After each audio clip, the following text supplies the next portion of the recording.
ready. You call it, some people call it the mud board, ledger board, but basically the first board of my framing. Like I said, we see here, no matter what, we didn't do a great job trying. We got a little pebbles up there, everything else, because we had separation with the plasticizer. So what I'm just doing, I just want to make sure when that board goes on that I have a nice seal. Like I'm trying to create airtight. And it's working. I used mortar and this other product. It's like a concrete, and you see there little fibers. And I'm not really worried about grabbing so much, because this wall's only a couple days old. When this dries, this will be part of it. So I'm right about here. This is my tape.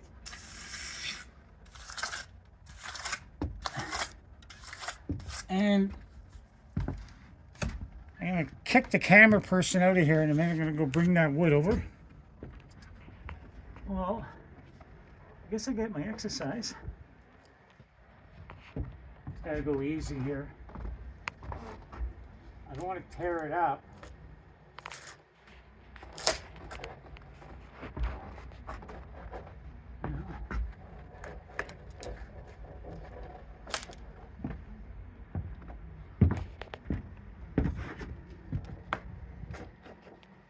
Alright, I'm on. And one. It's good. We're going down.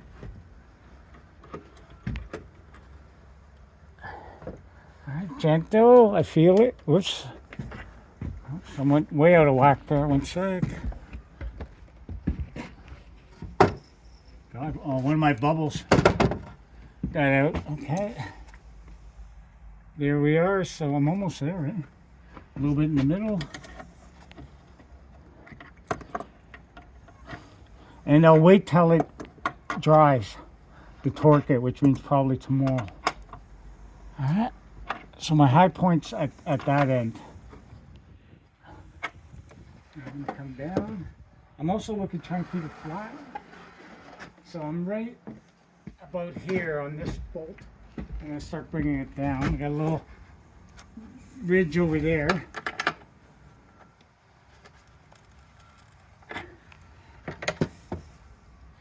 The other thing I realized about framing, or whatever, this isn't perfect. You know, you're dealing with, you know, cheap lumber. Okay, so how are we doing? So that's about a 1/16 of an inch right there. 1/16 to an 1/8.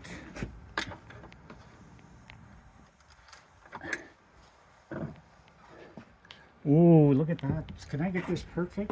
The only thing is, if I put it here, I don't want to create a valley. So it's kind of like you go one to the other. And I don't care who you are in concrete. I've done enough concrete in my day. Even if they have it on top, they're not going to get as flat or as level as you want. Part of the problem is on this, I could see some of it, like when I left, even it was a couple hours, it was what, 3 hours after the concrete was poured. I could move this wall like this. And so you're going to get water shrinking. And on this, imagine how much water is in here and how much leaves. So just take your time. Like, I don't do this, and you won't see a speed camera on my head saying I'm slapping this together. I'm going to tell you something. I'm making this to last for, well, I won't say forever. Wood will never last forever. So I'm going to take a little here, right? But this is my high point. All right, I don't want to go too much there because I can torque that after.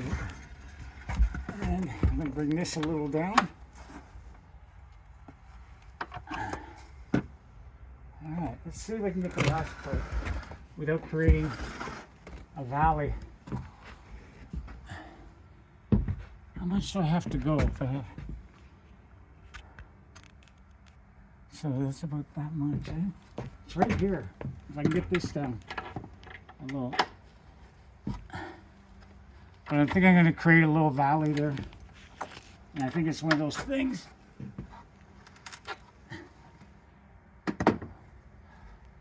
that you're going to have to live with.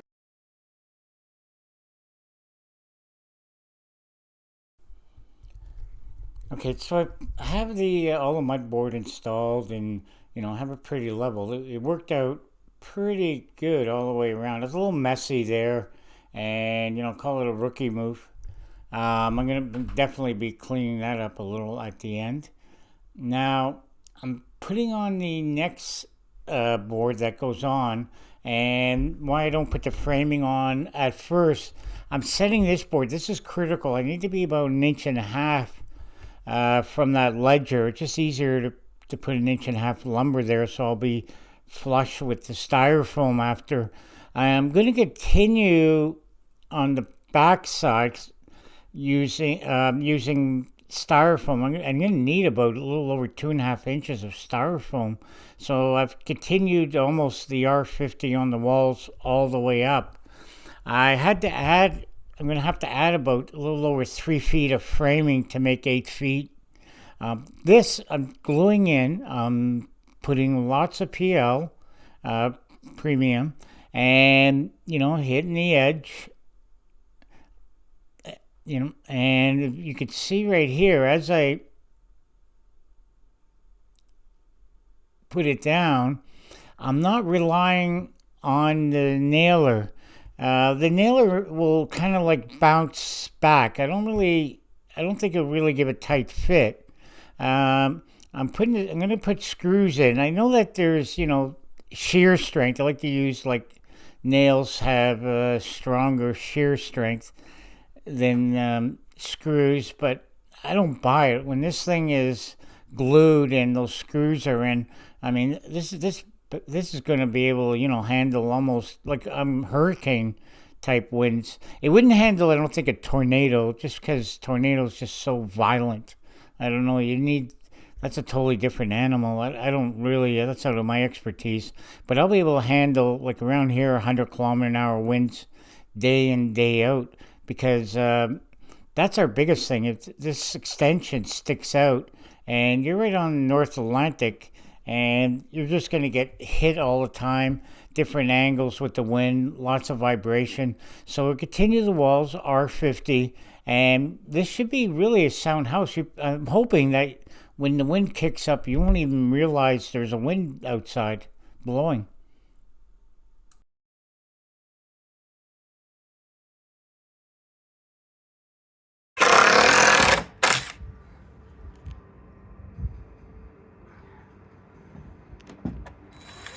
The framing has begun. May 2nd, 2023, p.m. All right, Kurt, so take it there, start with your C-clamp, start clamping it, and then just watch your height. Start with the bottom, all right? I know you don't have much room, eh? How did you get in? Just get a little bit to keep from kicking. That's it. Now, how's the height on top? It's not really working. No, it'll work. Here, I'll show you. Okay, 1 second. It'll get right here with that flush, because I don't worry about the top after, even if I go right here.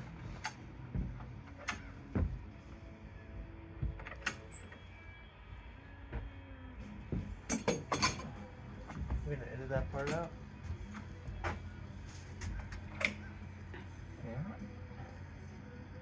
I just want it right there. I'm pretty happy with that. Okay. Now, how's the top? Let's move it till it's flush, right? Pretty close. All right, but how's the top? Like, is a bump? No, it's pretty good. All right. So do the same there, like how I have that, and then go very top. I know. Is nothing wrong? Why? Why?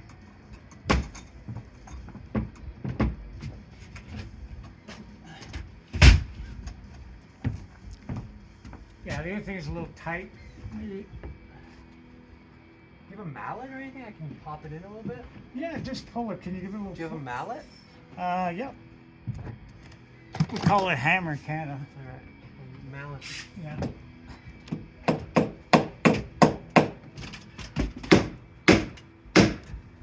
That's it. You might have to let the pressure off a bit.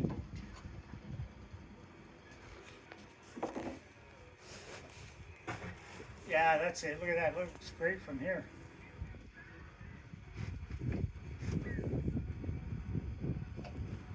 It's not, it's, you know what it is? A little bit of PL that's in there just sliding on you. If you want, I got one other trick. Take the bar. Can you give me a hand? And then I got a better idea.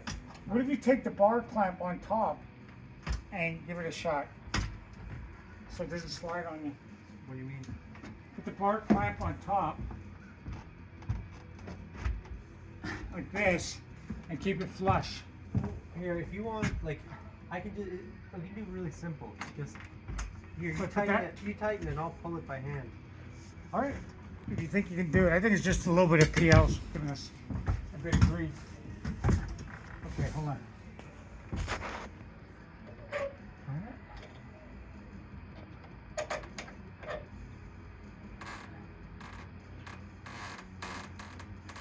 Hey, see, slip back. So you know what? I'd suggest that bar clamp. Guaranteed not to come undone. First, here, put the bar clamp on first, so it doesn't fall on you. Go like that. I turn around the other way. Yeah.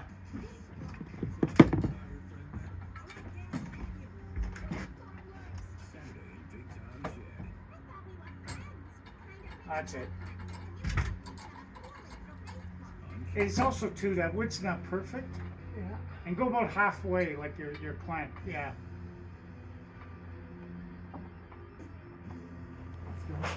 That's what I'm talking about. Come on in closer. You see?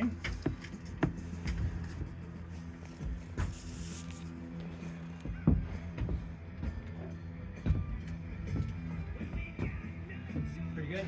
Yeah, now what you've done there, like try to move that joist right now. See what I mean? That's not even screwed in. And then the PL, that beam equals 4 times the strength if we were just nail it in by gluing it. And then you want to try some of this here? Sure. So what I like to do is I like going 2 and 2 on each joist here, like I'm going here, on a slight angle. You won't hit anything. Why aren't we using the nail gun for this? No, because I want to pull it in. The nail gun might bounce, and then you'll have the gap, and I want, because this is all glued down. And just so I can take the strength here and bring it up into it. All right, I'll go do this one, and then you move your.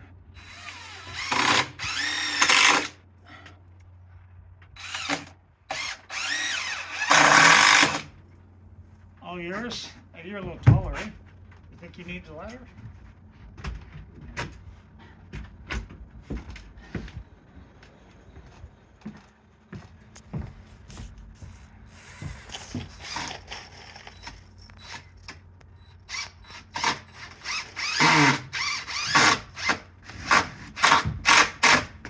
That's why being on that step stool is sometimes a little easier. You give it that leverage.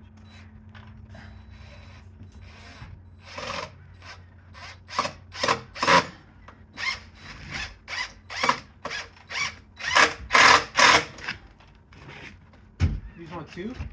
Yeah, 2, dude. Just get down by that joist, and then it also, what it does too is it stops any wind from going underneath, and also insects by getting it this tight. You know what I mean? Like our house. Like yeah, there was so slightly gap there. Go next one. Try if you can go one more. And then push down. I'll tell you if you get it.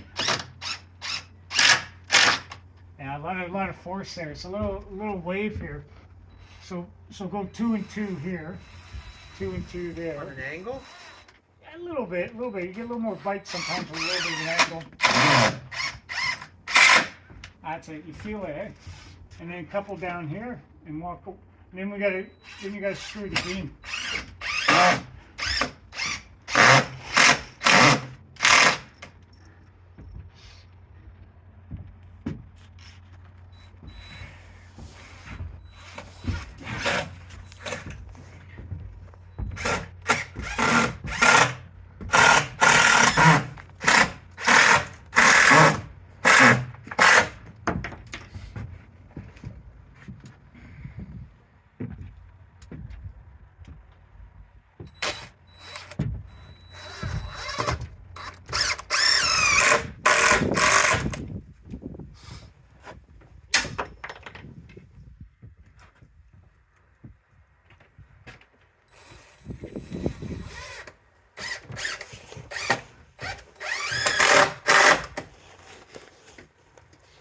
2 and 2. You want 4 on these? Not as much. I don't have a gap there. I'm pretty tight. I'm looking at it here. I'm tight there. I'm pretty good. Unless you want it. This is your house. I'm agnostic on it.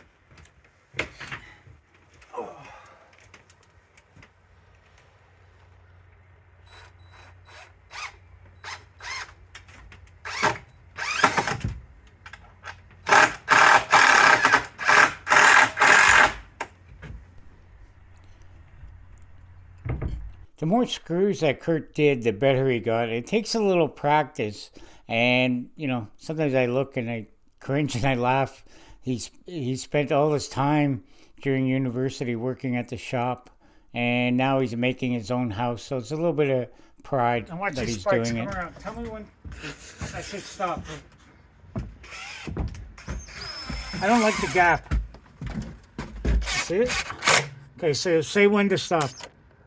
Let's see, just gotta watch it though, because if I go straight down, I'll hit. So if I go right about there, I'll be good.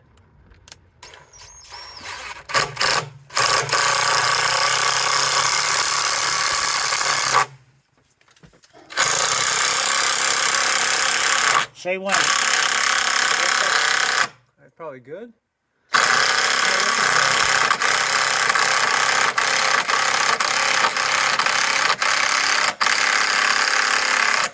Am I moving it?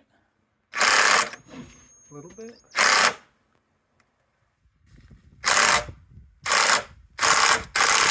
I'm spinning. I didn't get it down, did I? I'm gonna try one more.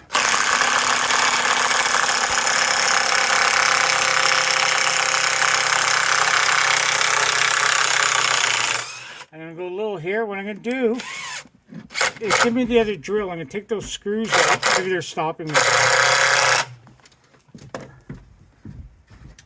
I'm gonna see if I can just pull it down. Then I got a lot of tension there.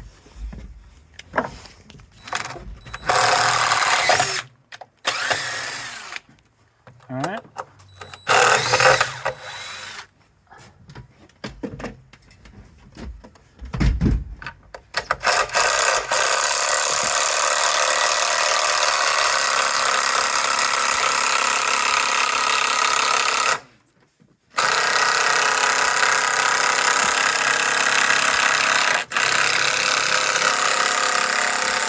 Look at this. Action. We're ready with the framing here. We had the city inspector come by yesterday. We had a couple. We had one that was retiring, another one that quit, and it kind of, her file got bounced around, so I didn't really want to touch anything. It was kind of like in limbo.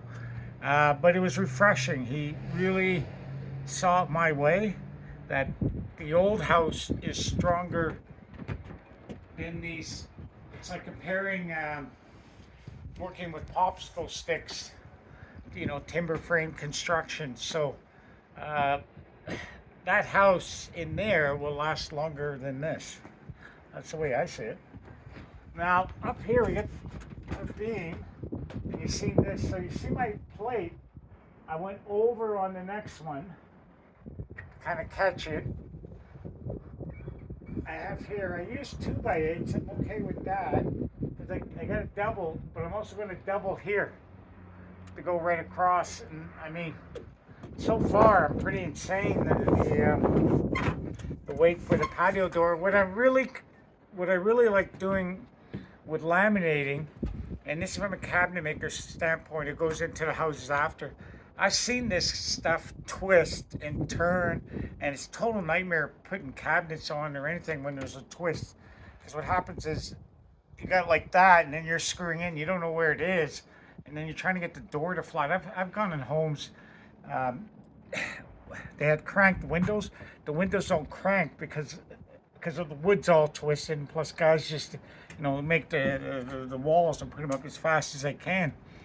And it's a nightmare after, you know, when your door doesn't work, and then what'll happen is sometimes you'll see cracks in the windows. Yeah, I'm not making this up. I'm not exaggerating. So now, right here, that wood is about a healthy 1/8 of an inch over. Don't go. If you go more than 1/8, you're gonna have really a hard time. I'm peeling it down. I'm using my mini sledge. It's a little better than using the hammer. The hammer, I don't think you'd get it up. You might split the wood because you're whacking it so much. With this, it only took a couple of shots and I got it nice and tight. The other thing is I screwed the two ends. You could see there's a little bow in the middle. So just take a piece of wood that's a little longer, hammer it, and get it nice and tight, and then sneak my screws in. Here's where I'm cutting. Make sure you use your square at all times when you're cutting with a skill saw. Just hold it one hand, make sure it doesn't slide. And I like going table level. That's a big safety factor for me. So stay at table height.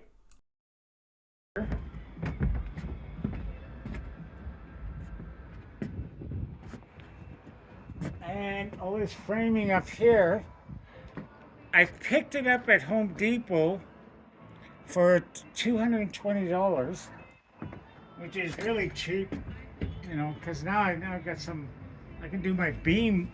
I got enough wood now to do my beam over there, laminate. But some of it's twisted. But the beautiful part, what you can do is, you know, get some clamps. But what's great about when you have a twist like this is why I love it. See how tight I am here? All right. So when I bring this over here tight, right, now that kind of squeezes it in. It's actually a clamp on itself. And I PL'd all this. So even here, like, I haven't even put a screw there. Now we have this, and I have, here's how much meat I have.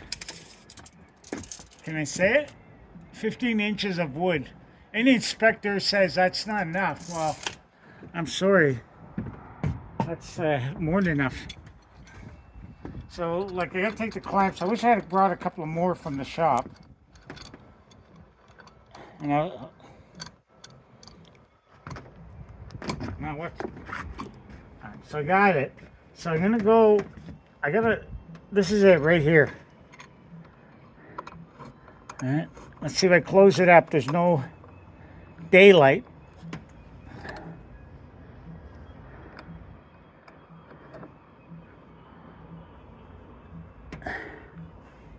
That's it. Now, when this dries, oh, look out. I mean, how much weight could this hold? Look at that, eh? And I'll put 3 on the other side. Take that corner. And hopefully, what I might do here after is put another piece on this side. What I'm worried about is my molding here and then my patio door here. I don't want it to look so jammed up.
Let's see if I can get that. It's, I don't know if I'm on my way, but I gotta put 2 of them here. So I'm just doing it to build it up, and like I said, I didn't really care because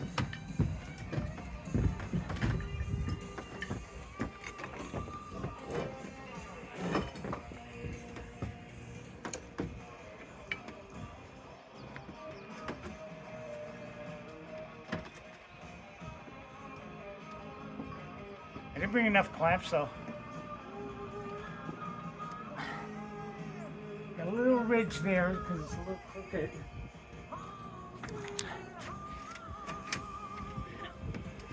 So we have to move it a bit.